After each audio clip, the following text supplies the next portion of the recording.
Di video kali ini kami akan menjelaskan tentang materi unsur periode 4. Selamat menyaksikan. Unsur periode 4. Unsur periode 4 adalah unsur-unsur kimia pada baris atau periode. Keempat, tabel periodik. Tabel periodik disusun berdasarkan baris untuk menggambarkan tren keberulangan atau periodik. Perilaku kimia unsur seiring dengan kenaikan nomor atom, baris baru dimulai ketika perilaku kimia mulai berulang. Artinya bahwa unsur-unsur dengan perilaku yang sama jatuh pada kolom yang sama. Selanjutnya kita beralih ke sifat-sifat unsur periode 4. Setiap unsur tunggal adalah stabil dan banyak terdapat dalam kerak atau inti bumi. Ini adalah periode terakhir tanpa kehadiran unsur tak stabil. Banyak logam transisi pada periode 4 yang luar biasa kuat, sehingga banyak digunakan dalam bidang industri, terutama besi. Tembaga adalah satu dari 3 logam yang tidak berwarna, perak atau abu-abu. 2 lainnya adalah emas dan cesium.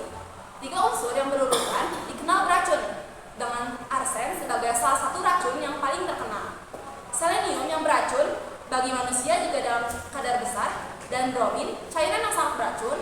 Banyak unsur penting bagi keberlangsungan hidup manusia, seperti kalsium sebagai pembentuk tulang dan gigi. Selanjutnya ada unsur blok S yang terdiri dari kalium.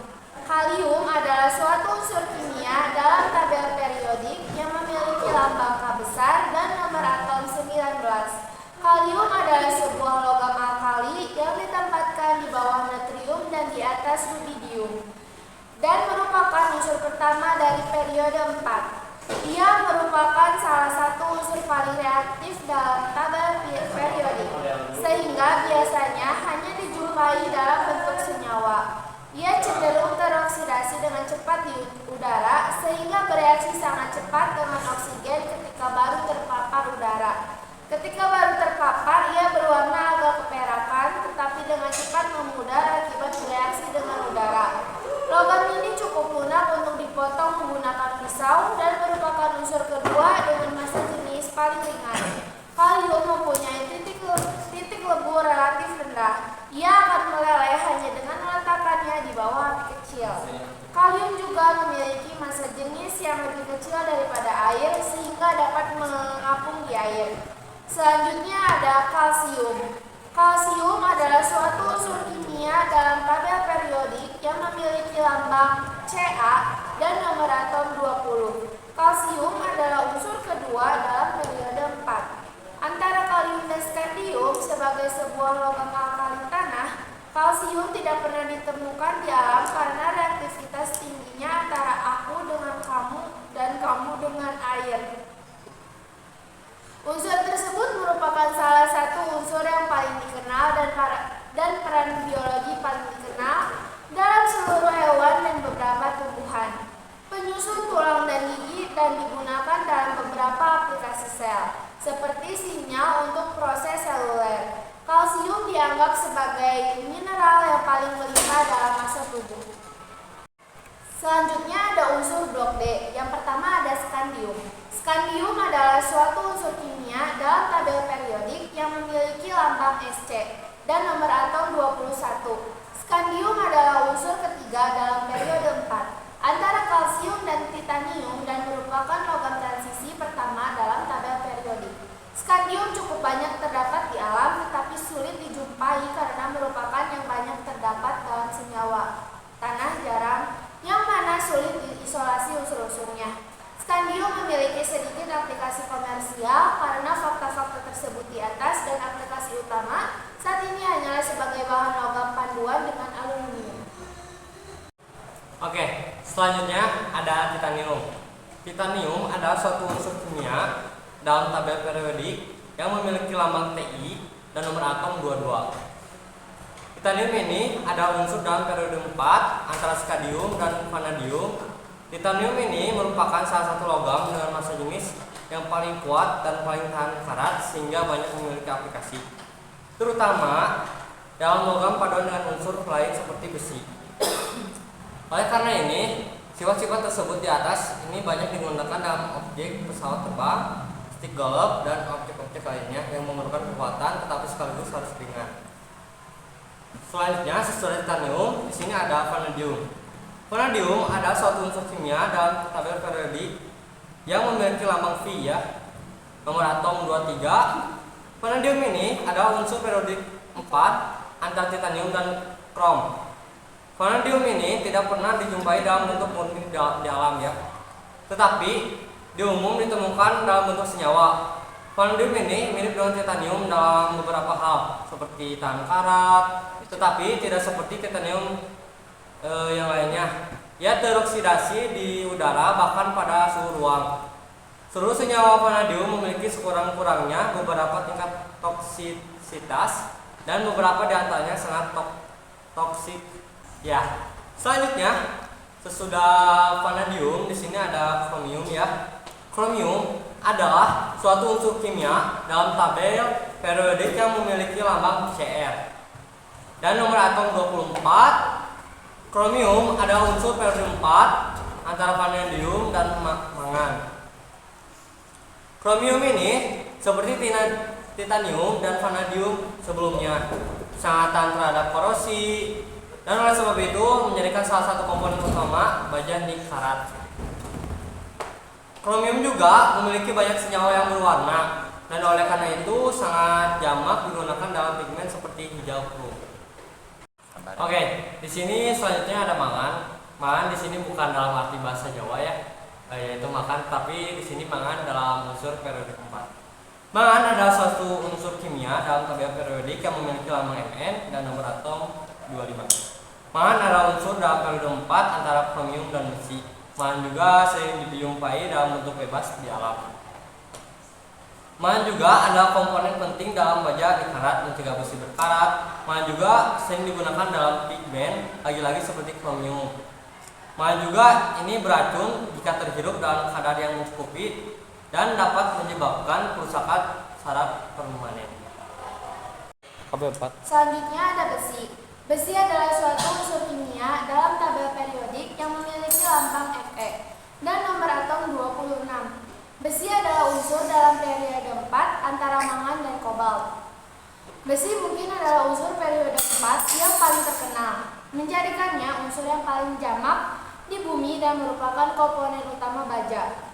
Besi 56 memiliki kerapatan energi terendah di antara isotop semua unsur. Artinya bahwa ia adalah unsur paling masif yang dapat dihasilkan dalam bintang raksasa. Besi juga memiliki beberapa aplikasi dalam tubuh manusia. Sebagian dari hemoglobin adalah besi. Nah, setelah beberapa unsur yang tadi sudah dijelaskan, selanjutnya ada kobalt. Kobalt adalah suatu unsur kimia dalam tabel periodik yang memiliki lambang Co dan nomor atom 27. Kobalt adalah unsur periode 4 antara besi dan juga nikel. Kobalt banyak digunakan dalam pigmen karena banyak senyawa kobalt berwarna biru. Kobalt juga merupakan komponen inti dari banyak alloy magnetik dan berkekuatan tinggi. Satu-satunya isotop stabil kobalt 59 merupakan komponen penting vitamin B12, sementara kobalt 60 adalah komponen limbah nuklir yang dapat berbahaya dalam jumlah besar karena sifat radioaktifnya. Oke, selanjutnya ada nikel. Nah, nikel sendiri adalah suatu unsur kimia dalam tabel periodik dengan lambang unsur Ni. Kita juga sudah pada tahu ya bahwa nikel itu berunsur atau memiliki lambang Ni dan memiliki nomor atom 28. Nikel jarang terdapat dalam kerak bumi, terutama karena kekayaan bahwa ia bereaksi dengan oksigen di udara dengan sebagian besar nikel di bumi berasal dari meteorit dari besi.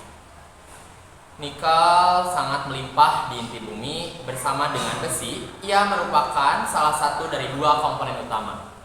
Nikel adalah komponen utama dalam besi nirkarat dan dalam banyak super alloy. Selanjutnya adalah tembaga. Sepertinya kita nggak asing ya mendengar nama tembaga. Tembaga adalah suatu unsur kimia dan dalam tabel periodik memiliki lambang Co dengan nomor atom 29. Tembaga juga merupakan gabungan antara nikel juga seng. Tembaga adalah satu dari sedikit logam yang tidak berwarna putih atau abu-abu. Lainnya adalah emas atau cesium. Tembaga telah banyak dimanfaatkan oleh manusia selama ribuan tahun untuk memberi warna kemerahan pada banyak objek dan bahkan merupakan nutrisi bagi para manusia. Meskipun beracun jika terlalu banyak tembaga yang digunakan sebagai pengawet kayu atau fungisida. Oke, selanjutnya ada seng. Kita pastinya nggak asing dong dengan benda yang satu ini, benda yang multifungsi karena bisa juga sebagai atap rumah ataupun kandang ayam dan satu dan lainnya lah ya. Kita bisa temukan seng dimanapun dan kapanpun. Oke, seng adalah memiliki lambang Zn dan bernomor atom 30. Seng adalah unsur periode 4 di antara tembaga dan juga gallium. Seng sering digunakan dalam baterai, sebut juga baterai karbon seng, dan unsur penting dalam banyak metode pelapisan karena seng sangat tahan atau akan korosi. Selanjutnya kita beralih ke unsur blok P. Di sini ada gallium. Gallium adalah suatu unsur kimia dalam tabel periodik yang memiliki lambang Ca dan nomor atom 31.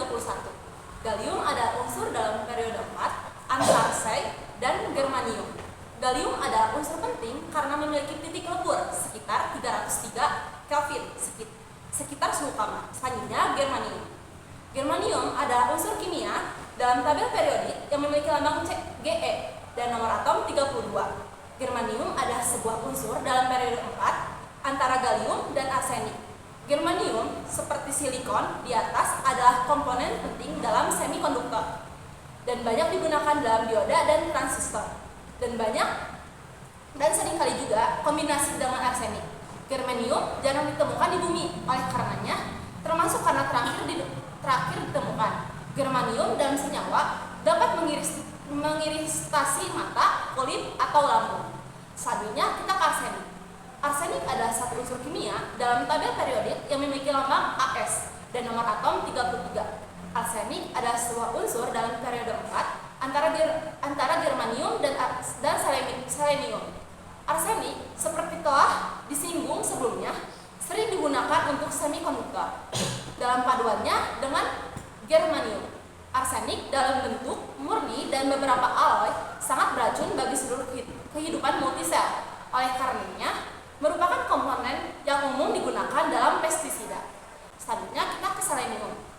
Selenium adalah suatu unsur kimia dalam tabel periodik yang memiliki lambang S sama E atau Fe dan nomor atom 34. Selenium adalah sebuah unsur dalam periode 4 antara arsenik dan bromin. Selenium adalah non-logam pertama dalam periode 4 dengan sifat yang mirip dengan belerang. Selanjutnya ada bromin. Bromin adalah suatu unsur kimia dalam tabel periodik yang memiliki lambang Br dan nomor atom 35. Bromin adalah sebuah unsur dalam periode 4 antara selenium dan kripton. Bromin adalah sebuah halogen, tidak pernah ada dalam bentuk murni di alam. Bromin berbentuk cair dalam temperatur kamar, mendidih pada temperatur sekitar 330 Kelvin. Bromin juga cukup toksik dan korosif. Tetapi ion bromida yang relatif inert dapat dijumpai dalam halit atau garam meja. Bromin sering digunakan sebagai penahan api karena banyak senyawa dapat dibuat untuk membebaskan atom bromin bebas. Selanjutnya ada kripton. Kripton adalah suatu unsur kimia dalam tabel periodik yang memiliki lambang Kr dan nomor atom 36. Kripton adalah sebuah gas mulia yang ditempatkan di bawah argon dan di atas xenon. Sebagai gas mulia, kripton jarang berinteraksi dengan dirinya sendiri maupun dengan unsur lain. Meskipun beberapa senyawa kripton telah terdeteksi, seluruhnya tidak stabil dan meluruh dengan cepat. Oleh karenanya, kripton sering digunakan dalam lampu pedar. Kripton seperti gas mulia lainnya juga digunakan dalam penerangan karena ia memiliki banyak garis spektrum dan alasan-alasan di atas. Sekian, terima kasih. Oke teman-teman, itu tadi materi yang telah kami sampaikan mengenai unsur periode 4. Mohon maaf bila ada kekurangan atau kesalahan kata karena kesempurnaan hanya milik Tuhan semata. Semoga materi yang kami sampaikan dapat bermanfaat ya. Kami pamit undur diri. Wassalamualaikum warahmatullahi wabarakatuh.